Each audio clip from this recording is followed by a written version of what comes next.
Welcome to Discover Janesville. My name is Yuri Rashkin, and today we are taping the episode at Basics Cooperative here in Janesville. Basics is also a sponsor of today's episode. My next guest works at Basics. Chris, thanks for being on the show. No problem, no problem. If you could first tell the viewers and me, what is your job title? What do you do at Basics? I'm a floor manager. Okay. I manage the people here, and I try and keep things running smoothly. I have to have a general knowledge of everything in the store. Fantastic. Yeah. Preparing for our interview, I printed out just a couple of things from the website of Basics because I thought, it's important to mention that this is not just a business, but it's an award-winning business. And there's lots of awards that you guys have won. How did that happen?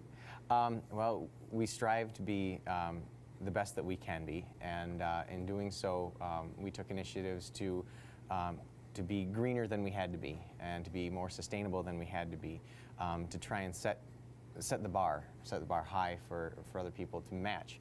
And I know it was Lynette's hope and dream, and as well as the cooperative's dream, to make this business something that people could look at and use as a beacon for grassroots businesses in the area. Okay. I think in 2005 was you were the Retailer of the Year, and you were named that by Whole Foods magazine. Mm-hmm. Is that a national or regional? Yeah, a regional magazine. Yep. So you are greener than everybody, and yet you are doing well. You moved to a new location. Yes. A year and 4 months ago, we moved to this location, and since then we've been nothing but growing. And actually, the business started in what, in '94? No, the original business started 33 years ago, 34 years ago. So it's been a health food store, an organic food store in Janesville for over 30 years. Over 30 years. And it used to be, this is the fourth store now.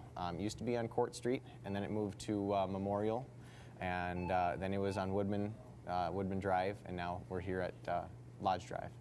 So the next location would be taking over Sam's Club or something like that, yeah. Okay. I don't know if we'll ever get that big, but you never know. No.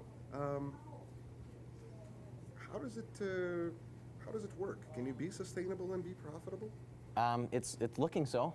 It's an ongoing test to see if it will work. But as it looks right now, where the membership keeps growing, we're now over 2,200 members. We opened the cooperative to actually be a cooperative, a cooperative-owned, member-owned co-op. I think it was 4 years ago. Before I was working here. So over that time, the last few years, yep, over 2,200 people have joined. Partial owners, yep, really. Exactly. That are now members of this experience, and they get discounts, I believe, or something like yep, that. there's a 5% discount for every member, and then they get that every day, even on sale days. So what kind of response do you get? Because you have such an abundance of different things that you're offering for somebody who's interested in matters of sustainability and being organic and those kinds of things. What's the feedback that you get? Feedback's pretty much generally good. Good feedback. We get a lot of people talking about how they're happy that we're supporting the local farmers, the local producers, local growers. And we get some people who are looking for specific products that we don't necessarily carry, but we're completely open to researching those products and bringing new things in. If it's something that is going to help our clientele, we're more than willing to work with people, as a cooperative should.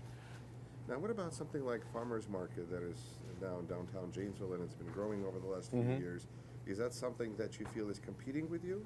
Or is that something that complements you? I think it complements us, because I know at least a handful of the farmers that produce for the Farmers Market also sell their products here at Janesville, at Basics in Janesville.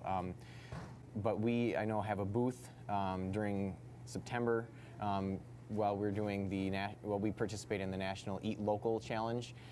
So we usually have at least one person down at the booth in the Janesville Farmers Market. It's a national challenge? It's a national challenge. Lucky are those that live in Wisconsin. I know. Okay.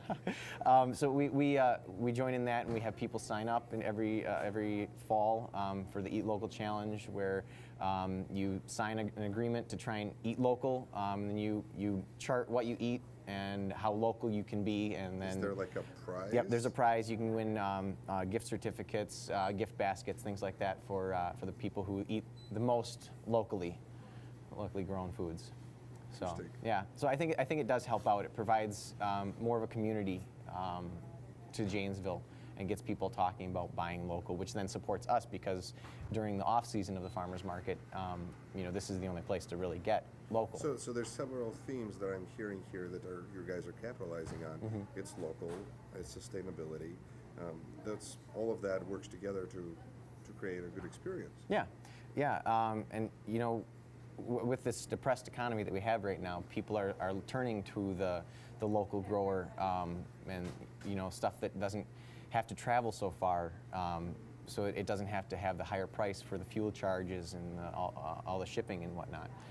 Do you feel that some of the things that either the grassroots movement or the city and on the government side, does that any of that desire to be more sustainable, does that affect anything that you guys do?